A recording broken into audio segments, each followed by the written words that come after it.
Hi everyone and welcome to Study Log 2. My name is Dr. Thomas Rees-Evans, or Tom, and I have had lots of questions recently around what is the point of doing a replication? What does that mean exactly? Why is it important that we do these? And I think they're really crucial for our understanding in a variety of different ways. And so I've prepared just a few slides and ideas that kind of talk you through some of the kind of principles behind replication for those who might not be familiar, and also to talk a little bit more about why exactly the Jones and Kavanagh paper is particularly interesting to replicate. So let's get started. The first thing to do is to differentiate replication from some other key strategies and terms used within the open scholarship literature. And you can see several here. Now, when I talk about replications, I'm very explicitly talking about having different data, but running essentially the same analysis pathway and working out whether conclusions are similar. Okay, so that's very much all I mean. And here you can see some different conclusions based on different terms. So, for example, if you've got different analyses and different data, you're talking about whether an effect is generalizable, rather than whether you've replicated it. So, some different terms here. Worth being very clear that we're talking about replication today. So we have to acknowledge that there are lots and lots of errors in the way we do science, and that is to be expected. We're human. Scientists are humans. Well, most of us anyway. And there are lots of issues in the way we do things. So this is the typical research cycle that predominantly quantitative researchers adopt, but most adopt this kind of hypothetico-deductive approach, and there are lots of issues within that. So, for example, we tend to see p-hacking, which is when people tend to report only the effects that are statistically significant, where p is less than 0.05, or indeed make decisions so that their results show that significant effect, on the basis that these tend to be easier to publish and tend to be considered more desirable in terms of editors making decisions as to whether to accept or reject papers. It's utter nonsense. It's really unfortunate, but unfortunately that is one of the ways in which people view results. In my view, whether something is statistically significant or not doesn't matter. We should be interested in, what's the effect size, for example, what's the confidence intervals. So how big is that effect and how confident are we in that in terms of the range of plausible scores? And that should drive publication decisions rather than p-values. But hey ho. We also know that people change what they proposed the study was going to explore and what they hypothesized after they get the results and work out perhaps the effect is in the opposite direction or it's not quite in the way they expected. This is called harking or hypothesizing after results are known. And there are loads of other issues in that people tend not to share data. Decisions of publication tend to be based on a variety of other metrics and not necessarily the quality of the work done. People tend to not do replications, and what that means is you've got a very diverse body of evidence that doesn't tend to converge, and it doesn't provide us with a solid basis for action, right? Because everything is covering slightly different kind of psychological constructs or ideas. And finally, when designing studies, people are obviously keen to go around the cycle as quickly as possible because that's what researchers are rewarded for. They're rewarded for, citations, they're rewarded for, impact, however you want to define that. And one of the core ways in which you can do that is, keep pushing out publications. And so typically publications have relatively low power or indeed low sample size. So we can perhaps question their results on that basis as well. And these effects or these kind of findings are not just within psychology. They've been reported in lots of different areas. You can see some estimates of the prevalence of these sorts of issues. For example, that when we ask people, please can we have your data to have a look at, whether your findings can be reproduced, not replicated, reproduced, about 70% of the time you're not going to get access to that data, even if you ask really nicely. So we know that there are lots of issues within science, and this started long ago. This is not something that has recently entered our consciousnesses as scientists. These are fundamental flaws within the systems, the processes we adopt. They have always been there. We've always known about them. I guess one of the key developments has been the open science collaboration, which several years ago really highlighted through replication projects that perhaps these issues are more important than we've given credit to, and perhaps we need to change some of the actions that we do to promote better quality science, and in doing so promote better quality outcomes for society and all those influenced by research. And so replications have obviously played a key role in this. We found out a lot of these, or we've had insight on a lot of these issues from replication projects. And in doing so, they provided us with some kind of meta issues in research practice and inspired a more incremental approach to development to kind of foster trust and confidence that research is something we should be basing our real world decisions on, rather than an exercise that's carried out by people who are employed to do so. So this was the visualization of the finding from the Open Science Collaboration Project. Now, as you can see here, there is a, if we focus on this core black line, this diagonal line. Now, if every project was, what happened is they ran about 100 projects, replicating other existing published works. And if every project came out with the same effect size as the original, all the findings would be very well balanced and placed, clustered around this line. But what you can see is that wasn't the case. So we have a lot of findings which perhaps were very strongly claimed in terms of the original work, but when replicated were much smaller than previous findings. So that was one of the core findings, that the effect sizes tended to be about half of the original.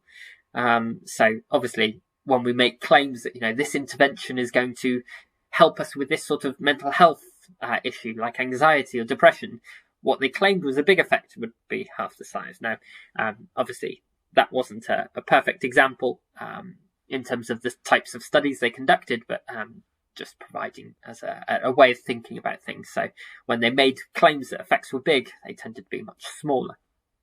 And what they found also was that while some effects replicated well, and you can see those are the ones clustered around the line, there were a number of studies which were not reporting the same type of effect, or were not considered a kind of significant replication or a successful replication of the previous work. And these were all highly powered projects, so they tended to have a pretty good power, so should be able to detect effects if they were indeed there. And instead what you find is it was a bit of a mess. Okay, we can't perhaps trust the results as much as we thought, because they tended to be much smaller, if at all. And this was expanded by a number of other kind of projects who have since done replication works. I'll flag an important one here for you, which is the Many Labs project. And they again had a number of labs running a number of different kind of replication projects, trying to see if we can reproduce findings. And you can see on here, the X's refer to the original effect size, and then the others are all the different labs who tried to replicate that effect. And so, for example, this bottom one, which is a very clear example, the effect size was fairly meaningful. You can see that they were definitely claiming there to be an effect. In this case, it was currency priming. But when we had a look at the replication attempts, we see the effect sizes clustered around 0, which means it probably wasn't a robust effect. And you can see that there is a number of different findings throughout this literature, for example, some of which reasonably well, the original study reasonably well reflected the effect sizes captured by the multiple replications, and some the effect sizes were much greater. And what this told us was that replication, or replicability, the ability to replicate a finding, is more dependent on the effect itself. So, are they looking at the anchoring effect, or the sunk costs, or the flag priming, than the setting that's used to investigate the effect. So you can see here the grey circles are the US samples and the white circles are international, and you can see that they tended to cluster in the vast majority of cases, and that suggests it's not so much about how we attempt to replicate things, but actually what the effect is as to whether we're going to get a successful replication and find a similar sort of finding as the original. Now, it's worth noting that a lot of these studies that evaluated this replicability were based on trying to copy the original methodology as closely as is possible. And this is traditionally referred to as an exact or a direct replication. But there are lots of different ways in which we can try and reproduce a finding. And so there are a number of different types of replication. And I think this is one of the key things to challenge the way you think about replication. Most people think you have to use exactly the same method, exactly the same type of sample, and exactly the same type of analysis approach. That is not the case. I like to think about it as a continuum. Okay, so on one side, everything is exactly as it previously was, and on the other side, everything is very, very different. Still interested in the same effect. So, whether this type of intervention impacts people's anxiety levels or whatever your example might be. But it's a continuum based on how close everything is. So, the way you measure all the variables or the way you define them, the variables. So you can see here the classic conformity study. The top is an exact or direct replication where we'd use the line stimuli. And the conceptual is where you have different types of stimuli. And so it's not just me who thinks about it as a continuum. LeBel et al. Provided this as a way of thinking about things. So whether something is more of a direct or a conceptual replication based on how they operationalize, that is how they define what they're measuring, the types of stimuli they use, and then more of the kind of procedural, kind of contextual stuff that happens. And I find this really useful because in essence, you can really code your idea of what a replication is against these criteria, and you can see where that stands on the continuum. And very helpfully here, there's some 3 examples. So if you do want to have a little look at how that makes sense in terms of classifying different types of work, you can see here there are 3 examples to think about. Now, when we think about this continuum, we also should think about the fact that we do replications for different reasons. And so we might do a direct replication or something that's closer for a different reason to one where we might want to do something more conceptual. And this is where Hofmeier et al.'s work, I think, is really interesting, because here it provides a kind of process by which you build a coherent body of evidence. And you see here that each of these steps is, in essence, a body of replications. And I think this is really crucial as a way of thinking about where our understanding is of a certain effect or a certain field. So we start on the left-hand side. We have an effect that we're particularly interested in. So a primary study tells us that there's some sort of priming effect, or there is some sort of effect of intervention. So traditionally, what you might expect is the first thing to do would be an exact replication. And that, in essence, tries to test whether the original results should be trusted, right? So was it a false positive or a type 1 error or something like that? When we can continue to not replicate that original paper, we can say it's discredited, move on with our lives. If it's not, and we see that perhaps we do find some consistency in effects, we can move on to the next stage. So perhaps we do some closer replication works. And then we might be able to conclude whether the effect was found due to, for example, the experimenter effects. And then, you carry on going, is there particular boundary conditions? So reasons by which your effect is found in certain populations or using certain methods or measurement tools, but not in others. And you go on and on until hopefully you've applied it in the real world using lots of different ways of measuring it and thinking of it. And when the effect is still consistent, you can say, great, we have a rigorous and robust body of evidence to base action on, or recommendations for action.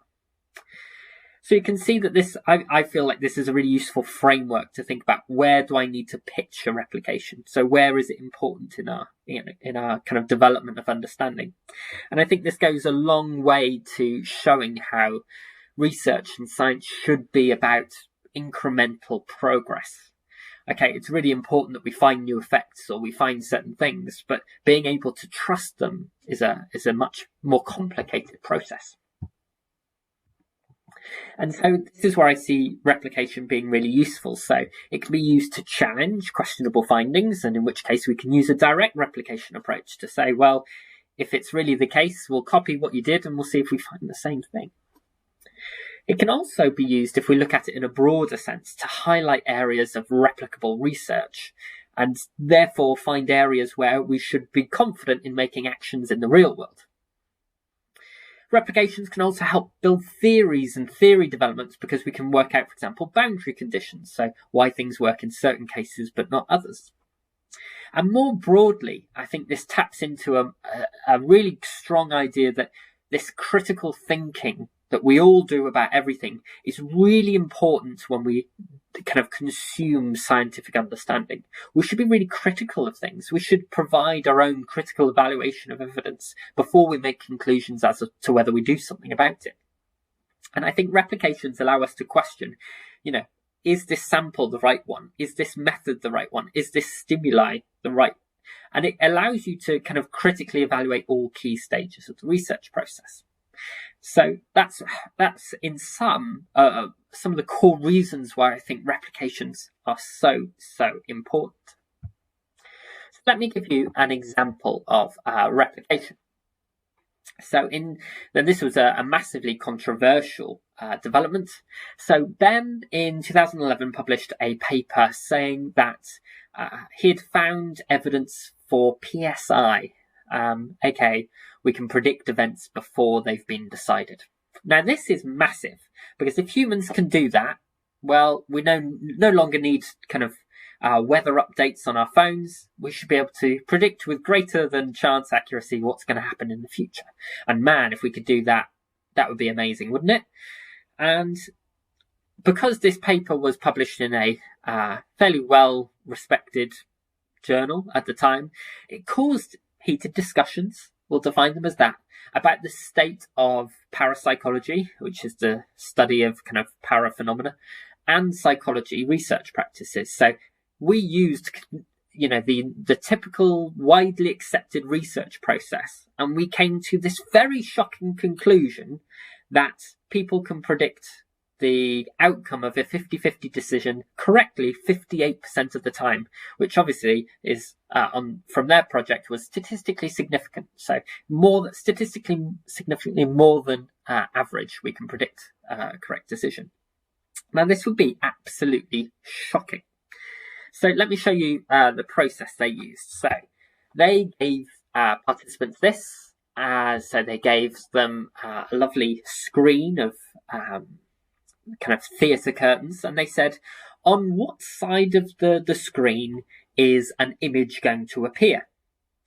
And this is where Bem's work was particularly interesting, because he used a combination of standard pictures of people and what can only be self-described as erotic images catered to the person's sex and sexual preference. And so interestingly, this 58% correct prediction was found specifically only for stimuli that were of a sexual or erotic nature. Exciting. Who says psychology can't be sexy? Yeah. So my quiz to you is if indeed we can get this right and we can predict it greater than average, what side of the screen is a picture, an erotic image, going to appear? So I'll give you a second. Make a decision, right or left. Where is it going to go? Okay, here we go. And you can post in the comments if you get it right or wrong. We'll see if we get 58%. In this case, it was the right-hand side, and it's Peter Andre.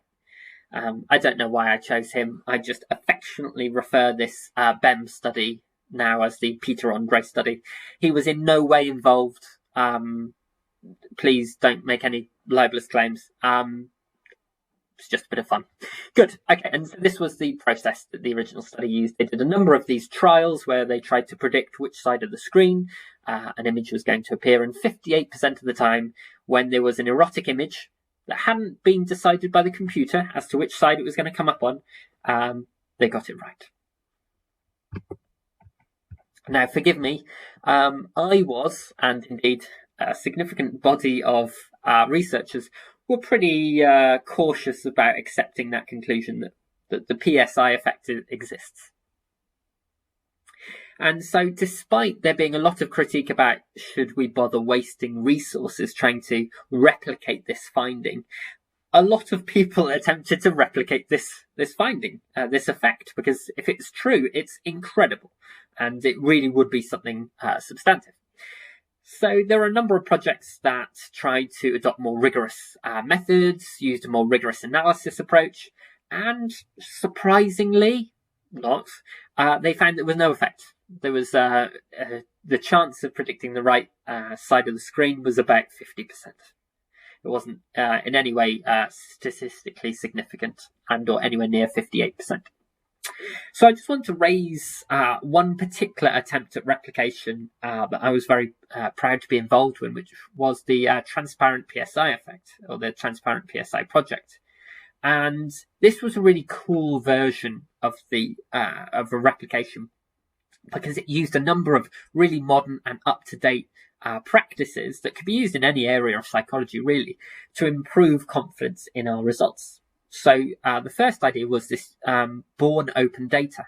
And this means that as soon as a participant had taken part, so there wasn't any tampering of the data, there wasn't any kind of issues with perhaps people changing scores or manipulating anything, it was made open on, I think it was GitHub, immediately upon that person completing participation. So there was no any way in which people could influence the data collection itself.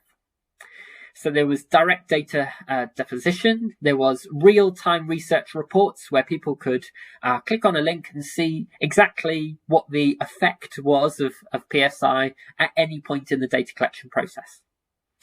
They also used laboratory logs, so people can note if there was any unusual events or distractions during data collection that might have influenced participants.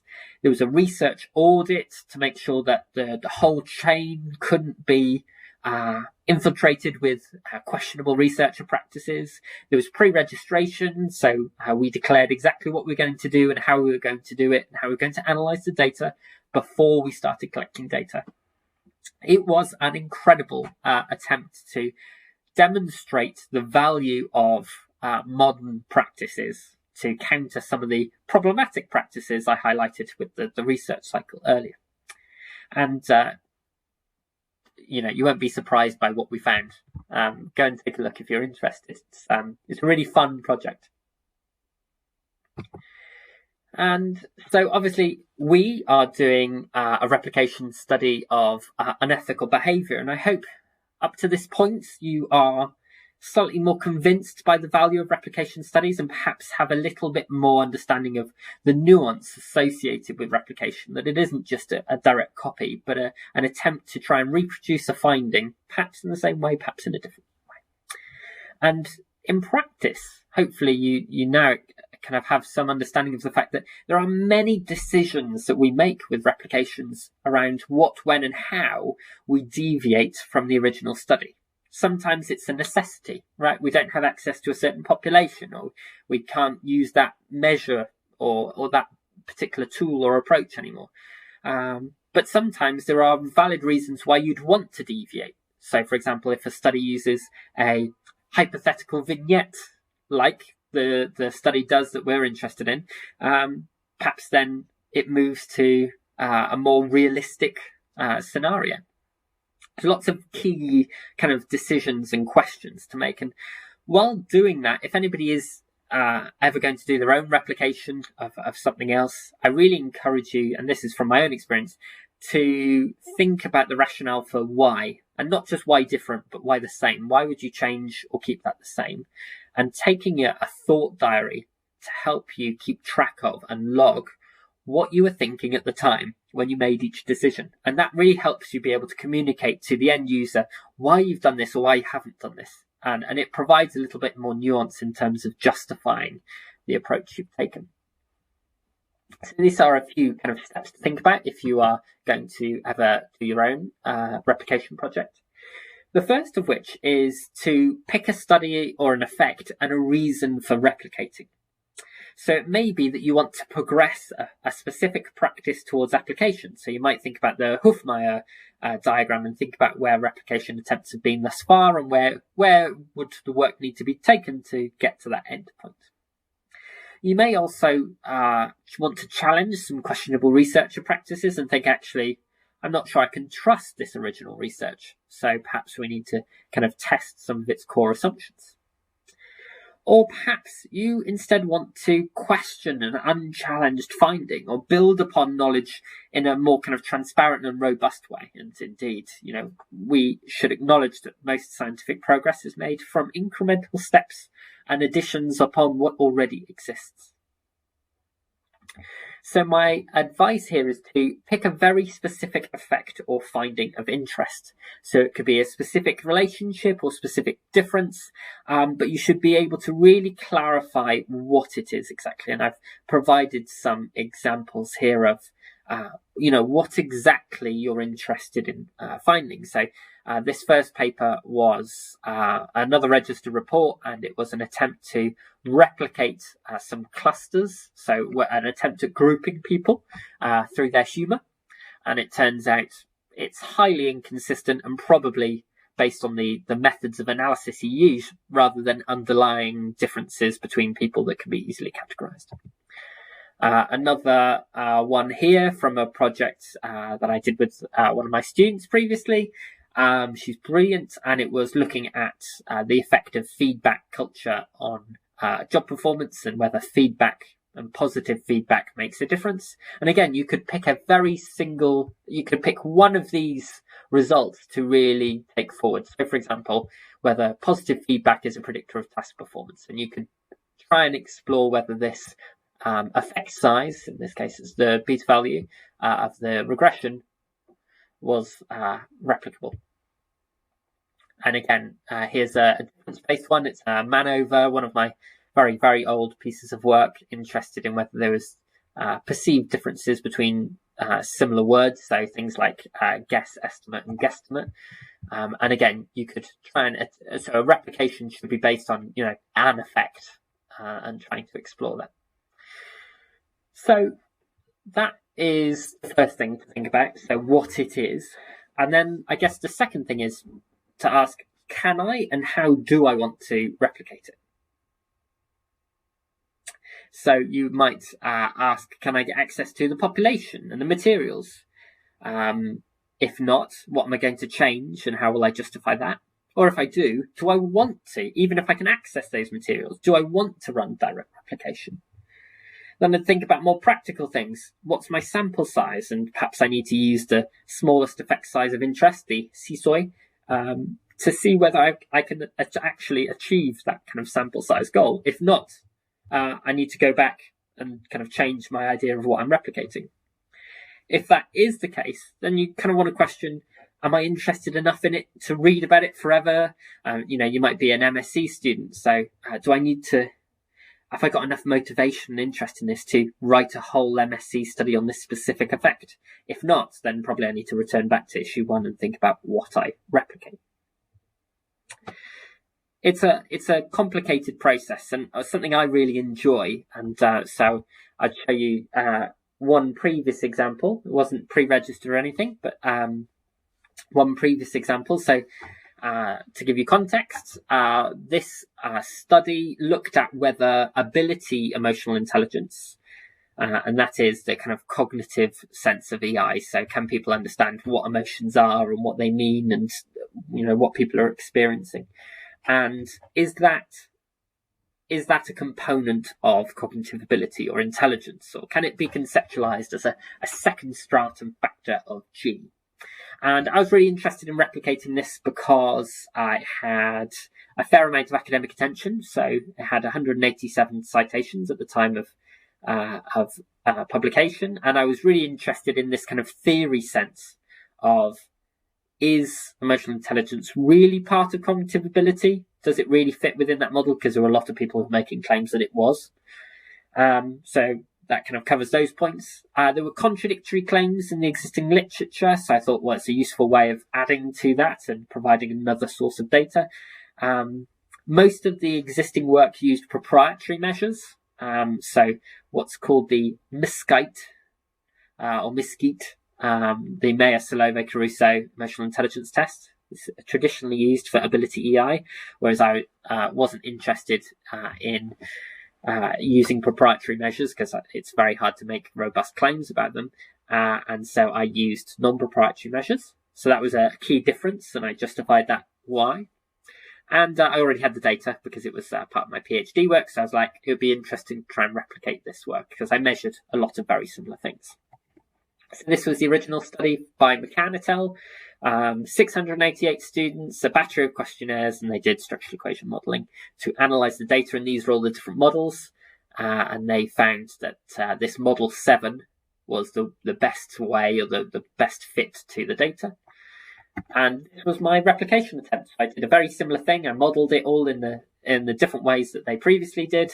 I had 830 participants, so slightly more. I used different non-proprietary measures, used the same models, and basically came to the same results, which is that EI, or ability EI specifically, can be considered a second stratum factor of EI, or that at least is a helpful way of modelling it, both with data and theoretically. So perhaps a little bit more that you needed or wanted to know about emotional intelligence there, but it's a clear example of how I've contributed, or how I think replications can contribute to understanding. And you might be thinking, oh, Tom, that's all very well and good, but you're going on a little bit. Can we get to the point? Why are we replicating this Jones and Kavanagh paper? Okay, let's jump to that. So there's a number of different reasons why I think it's really valuable to study this study again.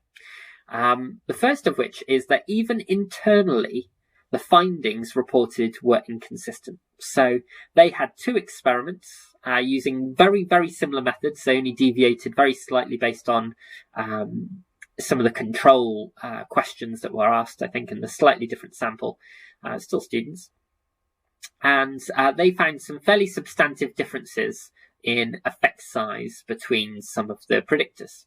So even if we just look at the correlation coefficients between the 2 studies, there are some fairly substantive differences between some of these correlations, which might suggest that they've got wide confidence intervals, that perhaps we needed a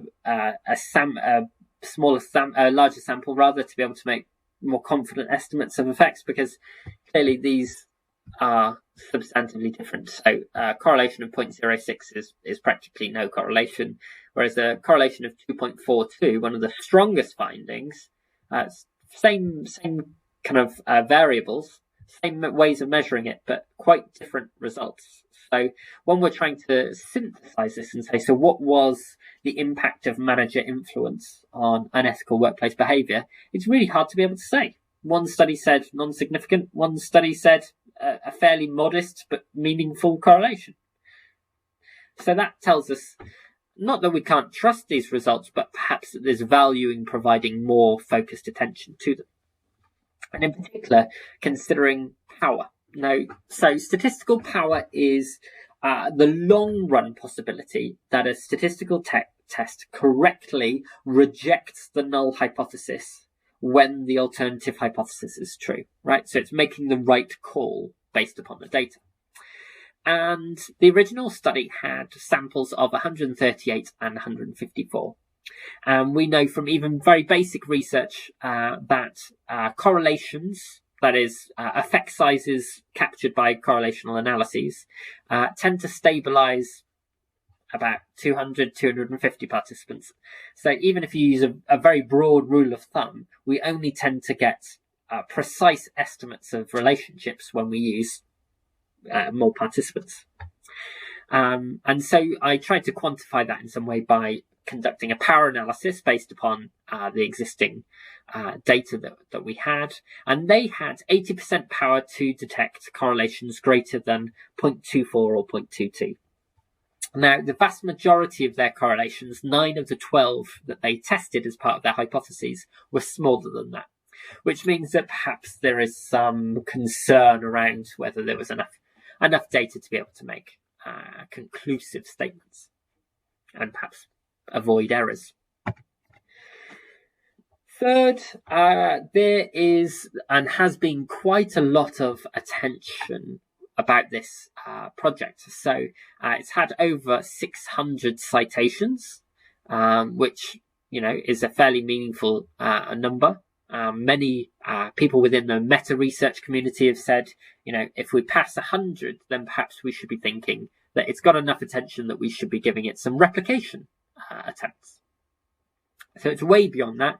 And it was not just published in 1996, but the Journal of Business Ethics kind of published a best of and produced a book of which it was republished within. So it was considered by leaders within the field to be a cornerstone, like keystone paper within the literature, which sparked a lot of different research avenues around the kind of individual factors and the situational factors that might predict unethical behaviour.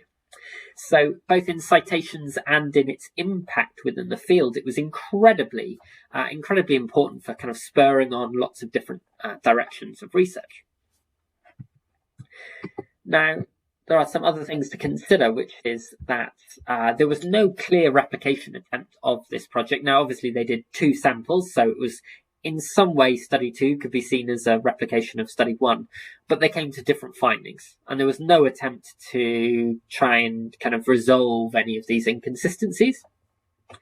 Interestingly, the existing literature has also found a diverse range of effect sizes when trying to use the same predictors for the same types of outcomes. And so that tells us perhaps more consistent, there's perhaps too much trying to find novelty within the existing literature, and perhaps we need to build a more coherent consensus before we start branching out a bit more. And indeed, this pursuit of novelty within research, that somehow if we always try and add new variables or think about it in completely new ways, is always going to be beneficial. Well, that prevents us from building a coherent body of evidence to inform practice. So in my view, we need a more coherent body of evidence. And indeed, unethical workplace behaviour, things like corruption, they are so important in affecting our day-to-day lives. Think about the claims, whether you perceive them to be real or not, of corruption within the UK government recently, and indeed governments across the world and big international bodies. Corruption and kind of unethical behaviour within them is a massively important societal issue that we need to begin tackling. And we're only going to be able to do that with a solid, coherent body of evidence. And so that is, in essence, what I think is really important about replication, that we think about it not as trying to copy or trying to do the same, but thinking about the effect that we're interested in and the different ways in which we can try and build a coherent body of evidence with lots of different sources to make conclusive statements about what works, why, for whom, and under what conditions. And this is what I feel replication does for us. And so I'm really hopeful that this Jones and Kavanagh replication is going to be a really exciting opportunity to question some of these findings within this literature. If you're interested in replication, hopefully you are, now you've sat through more than 30 minutes of a talk, I've provided a number of papers here that perhaps can be considered a signposting of some useful sources of discussion around this field, particularly why it's important from a pedagogical viewpoint that researchers, when they're undergoing their training, do a little bit of replication work as a sense of why it's important to build this coherent body of evidence, how to build those critical evaluation skills. And that's, in essence, why I designed this project to be kind of a student-led pedagogical one, because it's actually really important that everybody gets some experience of replication, understanding the nuances, being able to justify why there are differences or why there aren't differences, and what this can tell us, how this can change our practice. So I really hope that's been useful, and it provides a kind of starting point for those of us beginning to collect data now, or to kind of consider how to be involved in this project. It provides a little bit of a rationale for why we're doing a replication project, and also gives you a little bit of fun understanding and background to what the literature looks like in terms of, what replications are and do. I really hope you've enjoyed, and I can't wait to kind of work with you and follow with you through this project to see what the findings will be. Will they replicate? What do you think?